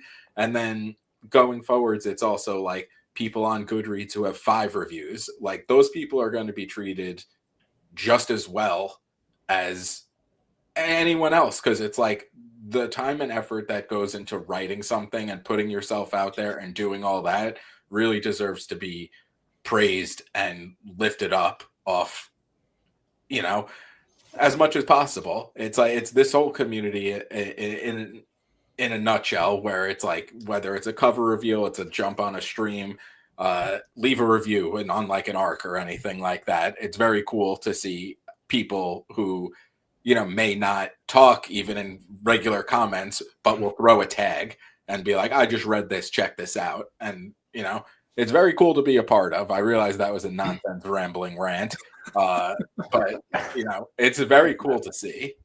Yeah, I mean, it's what I got into indie by accident, which I would probably argue is a lot of people's story with how they find indie. Is I had gotten into reading. I was not on socials. I was publishing my reviews on my site into the fucking void, and reading everything popular, because that's what you do when you start reading again.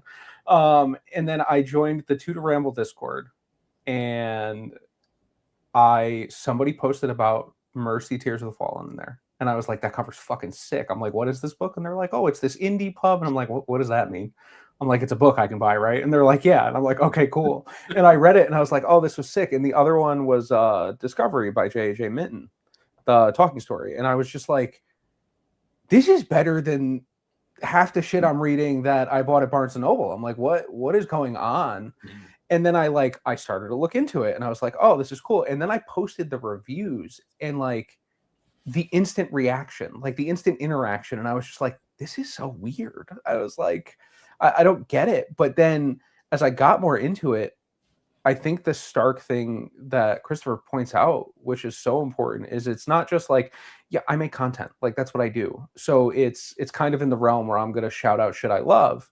But what I find incredible is that, like, to your point, Bill, about marketing, like you don't like marketing yourself. What I find is that most indie authors, I see them post about everybody else's shit so much more than they post about their own. And I think that's what makes the indie community so cool. And the other thing is that like anybody can publish a book. And I don't mean it in the fact of like the skill or the art or anything like that. I mean, any asshole can literally go on Amazon and click publish, and which is a problem. But that's a whole nother probably entire episode if we wanted to. But the point is that, you know, it's hard sometimes to wade through that. And I think the best part about the indie community is that they will let you know. They'll be like, no, this dude used ChatGPT, or they'll be like, you know, this person, there's half a book here, you know, like don't bother, you know, it's very quick to give you real feedback in most of the time, which I find awesome. And it makes it very easy for me, who bases a lot of what I pick up on word of mouth at this point. And just seeing like how quickly people are willing to recommend indies. Like I made, you know, you mentioned the Carousels Pete, and I made the Seeking Fantasy, the indie fantasy in 2026. And I posted a bunch of books on there or whatever. But the comments, people, every author didn't put, almost every, some self-promoted, which I'm all about, go ahead, do it. Like that is the place to do it. But almost every author didn't promote their own book. They tagged other authors telling me those are the books I should go read. And I thought that was incredible. And that post has like 1,000 comments, 2,000 comments at this point. And like people message me and like, I got Rex out of the comments. Oh my God, this book was great. Da, da, da, da, da. Like, and that is what's so cool about this community is like, it's crazy how the discovery all works. And that is all because most of the time it's not even like people that do content. It's other authors putting everybody else's stuff out like above themselves. Like, show your own shit. You're crazy if you don't show your own shit. Always show your own shit. But I think that piece of it is so amazing. Like that it's almost equal, if not more. Like Bill, your content, for example, like I don't think I've ever seen you outside of this book since I've been following you post about your own stuff. Yeah, I don't do it often, but you know, to the reason why, or not the reason, but one of the reasons why, is there are some indie authors that they use the same posts day in and day out. It's the same look, the same tagline, the same stuff. And if you see that, okay, so when I read things or when I'm watching things, if I start noticing a pattern, like my brain does not turn it off. Like I will notice it. So like when I'm reading, if somebody uses I'm going to pick on Christoph, and Christoph's my favorite authors. He always says somebody paws their hair out of their eyes. Pause, like PAWS. I can't unsee it now. I see it every single time he uses it. And that's what makes me a good beta reader and an editor, to be honest, because I pick up on those repeated phrases that and I'm guilty of them too. I know I am. But I pick up on that stuff. So like when I start seeing the same post over and over and over again, I will skip it. My brain will skip it on when I'm scrolling. So like that's what makes it hard. And I think that's a lot of the reasons why it's good that that indie authors promote other indie books just as much as they promote their own stuff, because it's going to make me personally slow down. And when they do talk about their book, I will be more likely to pay attention to it, as opposed to if they're just constantly posting that same thing over and over again, I'm going to just skip their update, or I might even mute their page, on Twitter, like mute their feed, because I don't want to see it again. So I think you're right. You have to promote your own book. And I know I don't do a good job of that, but that I usually prefer promoting other people's books, because that's just what I like to do. Yeah, I think you have a really great piece of advice in there, even if it might have been unintentional. But don't be boring when you're promoting your stuff. Like, I'm not saying you have to do the dumb shit I do on camera and like act like a moron, but you can. You can, obviously, but you can make a carousel. You can do something funny. Pete posted that corn reel and it was hysterical and ridiculous and whatever. But guess what? It's going to make you stop and go, oh, what is that? Oh, yeah. What is this book? You know what I mean? Like, why is this dude posting this corn concert and just there's book covers on people's faces? Like that alone is going to make you stop. And who knows, like somebody might pause on your book. So it's just worth it. Like, be creative with it. You don't have to go crazy. You don't have to spend hours making videos and stuff. Like, Pete, how long did that video take you to make? 12 minutes. Yeah, exactly. Like 12 minutes of your day, you're going to spend more time worrying about what you're going to type in your caption than you are going to make the video. You know what I mean? Like it's even if you don't like self-promo, like even to Bill's point, I don't think I would see Bill post the same Kickstarter ad 5 times. Mm-hmm. You know what I mean? Like I don't expect that. I've seen what you put out, so it's not like you're just out here posting the same thing over and over. And I do want to post that Abel video. He gave me that video. I'm gonna post that one when Bob's won multiple times, because they knocked it out of the park on my cover reveal for that one. Yeah, he did a video when they did SPFBO announcements for that, and he gave me like the kindest praise in the world that is so undeserved and ridiculous. So now I want to just put it on the tagline of everything, because I'm like, look how great I am, because none of it's true. But yeah, no, it takes a real asshole to have praise that may not have been rightfully deserved. Just follow them around all the time. Luckily, with this book and the Kickstarter, I have so much different artwork that I can utilize. Like I didn't even show. I'm going to show via bookmark, because I don't have the physical copy yet, because Ingram Spark sucks. That's another thing you don't know about when you get into indie, is like the actual printers suck. They take forever. I ordered a physical copy of this book on the 22nd of January, and it still hasn't been here. So that sucks. But now it's never coming. No. Of the naked cover character that I didn't even show with the reveal, but this is the front naked cover character, and this is the back, and I made into a bookmark. So, but the good thing is I got all this art that I spent this money on that I can showcase and use as different, sick. Print stuff. So this is a stained glass print that's actually in the book, black and white. But if we get a stretch goal, I'm going to do color. So yeah, I got other art that I can show and utilize for print. I love It won't anything be the stained same Kickstarter ad that you see, which is kind of nice. I love stained glass. Anything Ingram's Park is now never going to send you your book. But anyway, we're going to move right past that. No, yeah, I love that, and I think that like it's just such an easy way to get stuff out there, and it's sick, and it's a tax write-off on top of everything else. For those of you that don't know, so get your art done because you get to write it off. That is a business expense, ladies and gentlemen. And this is some beautiful cross promo right here. When I get to God's Blood, another group of authors like we're doing with Mercy, I'm going to get you into the live stream to force you to talk about your own book. So look at that. You come on my show, you go on his show. I'm Chris and Kale and David Walters are doing the Mercy Buddy reading this month. And then we're going to get on with Chance as a group. So it'll be fun. I'm sorry. No, I'm kidding. I love Chance. I literally just had lunch with him. I'm hoping that my audiobook will be done soon. We're a few months behind on God's Blood audiobook. It is what it is. Hopefully it'll come out soon, but we'll see. I will say, as a reader, I think that's a great piece of indie advice. If you can swing it, obviously, I don't know what the cost or the logistics or any of the other bullshit that goes behind the scenes. So Bill can probably speak to that. But depends on what. Oh my God, if you can do an audiobook and not somebody in a garage with a microphone that sounds like they're 10 feet away from it, because that's worse. But if you can get an audiobook, like even decently produced, it doesn't have to be like God tier. It is a game changer, at least for me personally. Like, this is my selfish plea to everybody. If you could do an audiobook, do it, because it increases the amount that I can read by tenfold.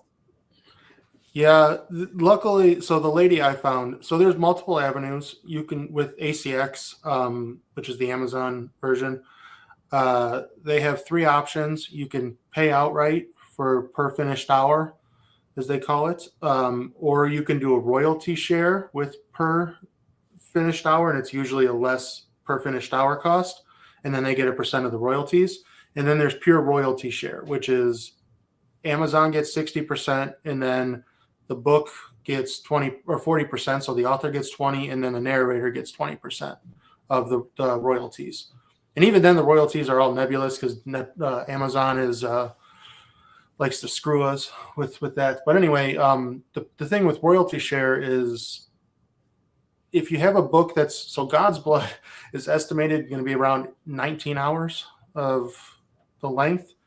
And royalty share, you're not going to get very many, I don't want to say good, but you're not going to get like the more top tier, like you're more likely to have good equipment and all that stuff, and can do stuff like that with an audiobook, because they're not going to want to record a 19-hour book if it's not guaranteed going to get them royalties. You know, they're not going to want to take that time and share the royalties if they're going to get or spend that amount of time on it. The lady I got, she's awesome. We're doing royalty share plus. You know, I'm not going to say how much it costs or anything, but she's doing like the different voices for different characters and like different accents and stuff. So that's why it's taking her a longer time to do, because one, it's also the longest book she's ever done. She's done a lot of, you know, smaller books, fantasy books and stuff, and she's having a lot of fun with it, but it's also taking her a lot longer because there's so many bloody characters in that goddamn book. But yeah, what I'm hoping, I mean, it would be nice if I meet some stretch goals with it, but I have the audiobook for Colossus as a stretch goal. If I can get to there, I would love to be able to do an audiobook and actually do find an actual narrator, either one, or if it'd be awesome to do a dual narrator because it's a male-female character in the main POVs, it would be awesome to do 2, but we'll see. Stretch goal sounds good. That's a good one to have, especially like he said, Devin said, a lot of people love the audio stuff, so that's a very good goal to have.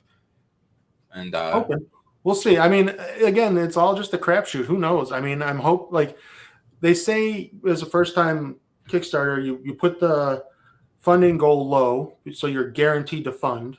Because you don't want to do all this effort and put out like a funding goal of like $10,000 and make $3,000, because then you're not going to fund. Nobody's going to get anything. You're not going to get any money because you didn't fund. So they say put it low. But then you just got to figure out what you're pricing things at, which could be pain in the ass. Like hope people want to buy this stuff, and then then the stretch goals, you got to figure out what the cost would be on top of it. If you add all these stretch goals. So if you're doing sprayed edges or foiling, those are extra costs into the book with the printer, but you have to factor that into your overall revenue when you price this stuff out. So that's been a lot of fun. But yeah, it's just one of those things, and you just hope it works out. And if it does, you're ecstatic. If you're not, then you're probably crying in the corner and being like, why the hell did I waste my time? Well, I hope that obviously this works out. It's funny that we were talking about the longest narration that person has done for you, because we have officially gotten the longest stream that we have ever done. Oh, really? Yeah, which is very cool. Sorry. Well, I mean, we spent about 20 minutes talking about 80s movies and TV shows. Oh, yeah. I mean, we could have go for 4 hours if we started at 6. But before signing off, I want to say one more time that the Kickstarter is officially going live next Monday, February 9th. Again, Death Show Colossus. I can't recommend it enough. I did recommend it. I actually recommended it twice. I took one review down, had to put another one up, but I digress. Pete came out firing. I came out firing. I don't like when people talk for other people, especially when it's like gendered, and it's just like, people wouldn't like this. And I was like, you're a fucking moron. And then I was like, I shouldn't probably talk to consumers that way when it's not my book. So I toned it down. Pete toned his review down after we told him that he didn't need to be an East Coast mafioso. I'm watching too much Sopranos. We talked about this. That'll be on the Rum Runners Patreon. Anyway. Yeah, exactly. That'll be the after. It's actually a perfect place for that review. where we break out the expletives on people is the thing. But yes, on how do we find it? The great question that came in the chat. So this is going to go live February 9th. Please follow Bill on all the socials. Bill, what are your socials? Twitter, it's William J. Adams 3. I did that when I was,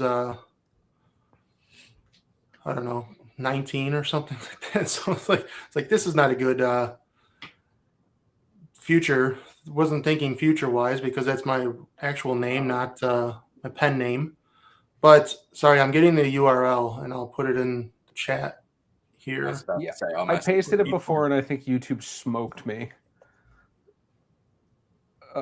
There it is. So this is the link to it. But yeah, if you just search Death Show Colossus on Kickstarter, the pre-launch page is live. You can follow it now and it'll give you the emails when it goes live. But yeah, it is definitely on starting on Monday, and we'll see. It's going to go all of February. So yeah, like Pete says, if you follow me on socials, you'll see it. I'm sure Pete will probably repost a thing here too before the baby comes. But yeah, I'm looking forward to it. Like I said, this book was a lot of fun. It's meant to be fun. It's an action-packed, lots of death, lots of blood, but also lots of heart, some twists and turns. And it, like I said, it's a genre blender. I will say before we go, this is one of the best things I love about the indie community is the books can be whatever the hell you want them to be, and there's less pressure to make them conform to what you see in trad. And this book has so many weird ideas and concepts, and it just shouldn't work, but they did come together, I think, and the people who have read it so far think. So hope it goes well. And like the book comes out in May, but The Kickstarter starts, and I'm going to be sending stuff as soon as I can order it. I'm going to order the books and then get them out as soon as I possibly can. Because I will say that the ebook will come if you back any tier. You'll get an ebook with it, and I will be sending those out probably in March because the book is ready. The book's ready to go. It's all edited. Everything's done. I'll be sending those out, the ebooks out right away, so more people can read it. But this was awesome, you guys. I'm glad, Pete, we can get on and chit chat before you leave us. Devin, glad you can join and are going to be joining Realm Runners because Pete needs some help sometimes. I do. It's exhausting. I need an adult. I thought you're barking up the wrong tree with that. I need a young person. A co-toddler. So yes, everyone go. The Kickstarter is in there. Bill mentioned his socials. You can find Devin at Bromantasy, who is crushing it. His website has great reviews as well. Very well thought out. They're thorough. They're long. It's a fantastic rating system. Yeah, It is. it's very enjoyable. I've loved your stuff way before we started talking, so I'm very happy that we met in person and then continued. But yeah, this was great, guys. I very much appreciate it, and I couldn't have asked for a better episode to have before hiatus. And thanks to everyone that joined in the chat. This was great. And we'll see Pete when he comes back. Hopefully. Right. Shades of me. Go on forever. No, okay. But yeah, no, seriously, thank you. I appreciate you guys having me on. Bill, I'm looking forward to reading the book because I know it's going to be fun. If you beg me not too hard, I could probably send you a copy pretty soon. So I was just going to say I was just going to drive to Long Island and hold Pete up, but I guess that works too. Either way, thank you everyone in the chat. February 9th, be sure to keep an eye out for it. And we will see everyone in a month and a half. All right. See you guys. Thank you. Bye.